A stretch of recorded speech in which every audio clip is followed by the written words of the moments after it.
Because you know I'm all about that bass, no trouble. I'm all about that bass, no trouble. I'm all about that bass, no trouble. I'm all about that bass. Just keeping it going for 20 minutes. Okay. Good afternoon, everyone. My name's Joanne Moore. Thank you for the Gin Guild for letting me speak for the third year. I don't know whether that's a compliment or whether I'm just too nice and say yes to Nicholas. I've also been asked by Nicholas to ask you all not to draw on the paddles. Okay, that's the school teacher thing over now. So anyone that's drawn on the paddles, please don't.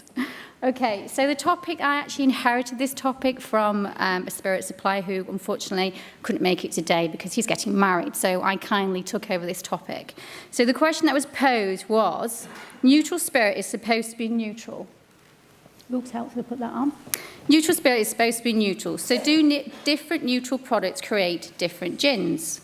Well, first, let's remind ourselves of how we actually make ethyl alcohol. And thank you for Olivia, wherever he is, down there, for kind of explaining a little bit about how hard it is to do. So first of all, G&S, or granules alcohol, ethyl alcohol, ethanol, we've got lots of different names for it. It's made by fermentation and distillation. So i.e. we've got some yeast that breaks down into sugar and alcohol and CO2. So you can make alcohol from anything that has a fermented plant material. So grains such as wheat, barley, rye, potato need to be broken down and milled prior.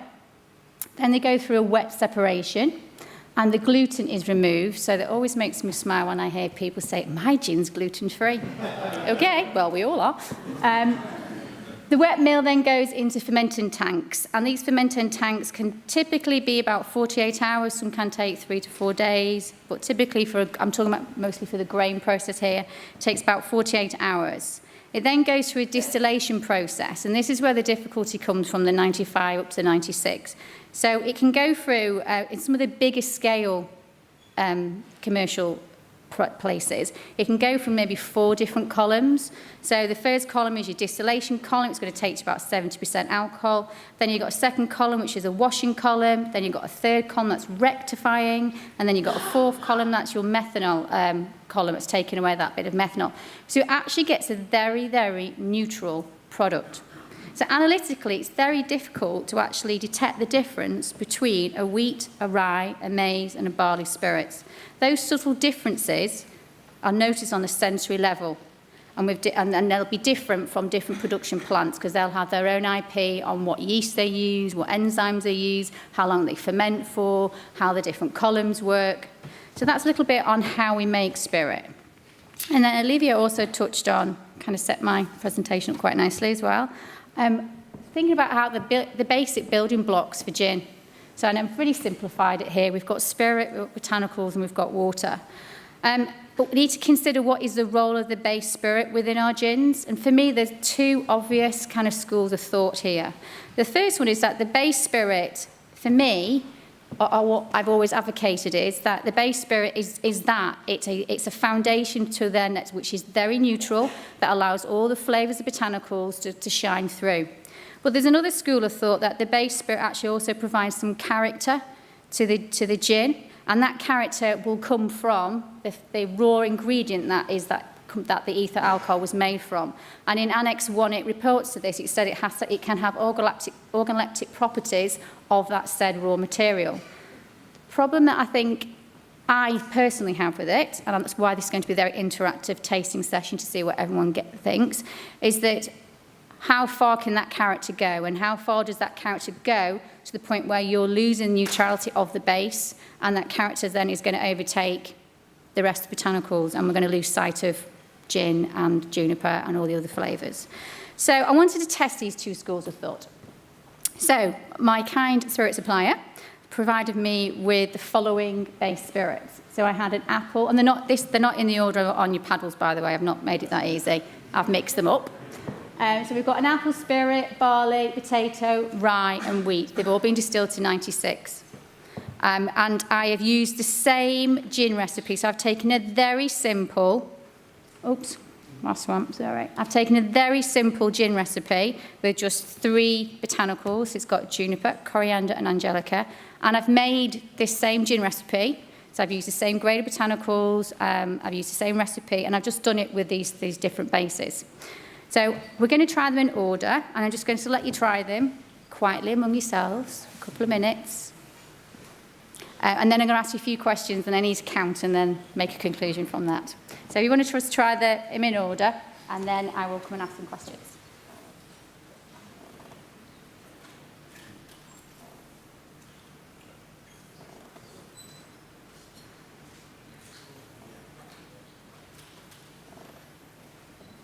It's all very quiet.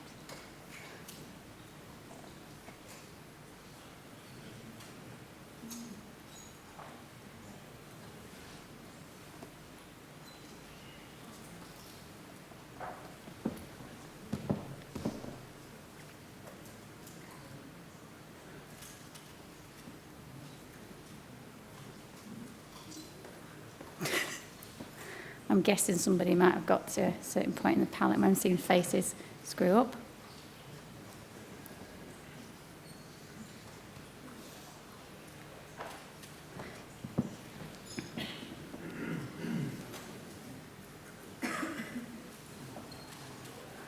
Okay, has everybody had a chance to? Not yet. I know all the people that judge with me on the ISC, they'll be quick because we go through a very quick round of gins. We're very quick. Desmond's not here, no chairing us. Has everyone managed to go through all 5? Okay. So, noise is coming back, so I'm going to imagine you've all tasted it now. Okay, so can I ask you to raise, I want to kind of assess which one did you all think was the most neutral one for you in terms of, so the botanical flavours. So we all know what juniper, coriander and angelica is going to be like. So you're going to have some perfume notes, you're going to have some citrus notes there, and then you're going to have this like little earthy spice, warm earthy notes. So I wanted to kind of assess which one did you think was the most neutral out of the 5. And I'm going to just ask you to raise your hand, and then I'm going to count, and then this is going to be an interactive one, and then I'm going to conclude at the end based on what I've discovered here. So could you raise your hands if you thought number 1 was the most neutral? You need to put them up higher because I can't see. I'm only small.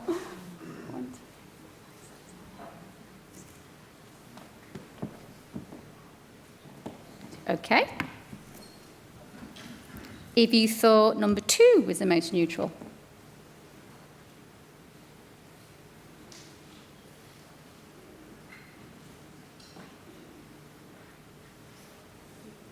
Okay. If you thought number 3 was the most neutral. Interesting. I mean, you'll keep your hands up, I'm going to count.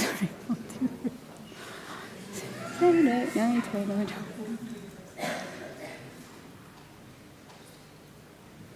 Okay. If you thought number 4 was the most neutral. Really? No one thought number 4 was the most neutral? Okay. If you thought number 5 was the most neutral.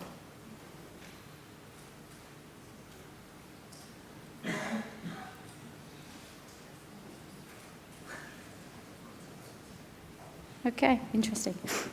Okay, so the second question I wanted to ask, little market research I'm doing here, is which one was your favourite?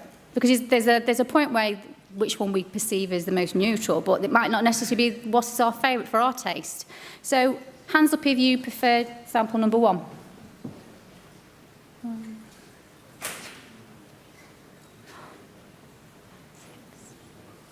Number 2? Oh, you're putting your hands up all at different time. 1, 2, 3.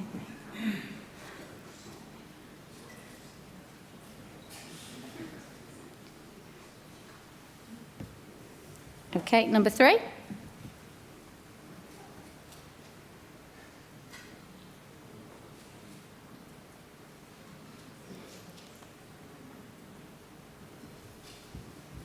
Number 4. Interesting.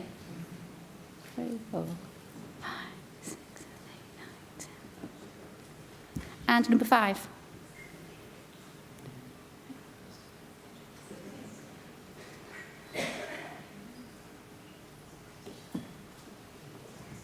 Okay. Okay, so I'll let you into know which one was which. So, number 1 was the rye spirit. Okay.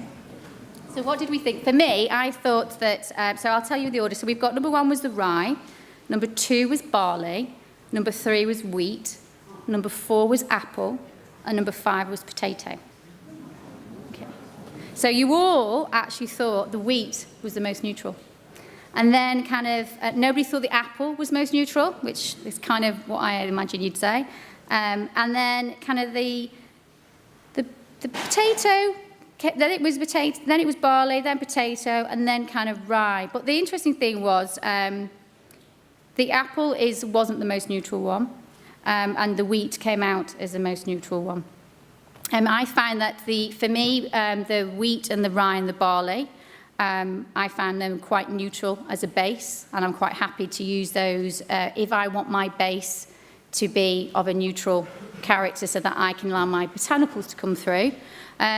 The potato, again, I think it depends on the combination of botanicals you're going to use. I think it is still quite neutral, but for this recipe adds a little bit of dullness. I think you probably need to play around with some of the botanicals. The apple, I personally find that it overshadows some of the gin botanicals in there, so maybe you might need more intensity, but the recipe I chose was quite an intense level gin, so it was a good kind of base marker to put in for these. And again, I think the rye, again, is quite a subtle one. So, any comments on, does anybody want to comment on any of those, what they found? Did say it was an interactive one. I think that the taste and the mouthfeel issues, what people were choosing was, if they were choosing apple, they were choosing mouthfeel Yeah. more than taste. Okay. Any other comments? Yes. Why did you bring bread spirit? I didn't have that one available. As I inherited this topic from a spirit supplier, and they were the spirits I got given. So I can only do with what I've been given. Yes? How do you think grape and sugarcane would compare if you had that? I have seen grape spirit before, and we've used it for a project. I think it probably not as strong as probably the apple spirit. Probably somewhere not as neutral as the wheat, the rye, and the barley, but probably somewhere between kind of the potato and so it's probably around the potato kind of character in terms of its intensity. And the sugarcane? As in molasses, I'd probably say that's quite a neutral one, so it's very much in the same ilk as wheat, barley, or rye. How am I doing for time? Nearly there, okay. I can draw a conclusion then, hopefully, from all that. Okay, so I think the conclusion I can draw is that I think we're kind of all on the same page, I think, that in terms of what we perceive as neutral, so that the wheat and the rye and the barley tends to be the most neutral ones. But it was interesting when I asked you which was your favourite, because there was quite a mix going on there. It was interesting that quite a few of you liked the apple. And it was quite an even spread. I think the only one that scored poorly was poor rye spirit. No one particularly liked rye, but whether that was because it was the first one, I always think the first one you taste, you kind of use that to kind of calibrate your palate. So if we did it in a different order, we might get that scored a little bit better. But it was a very short sampling we're doing. So, but the other ones, it's quite an even split between the different spirit types, which is interesting as an industry. It shows that we do want to look at different bases. So I do believe that in a crowded marketplace, we all need to work harder to have a clear standout for our respective brands. So if the base spirit becomes another talking point to help us have these conversations, then why not? Because the vodka guys have been doing it for years.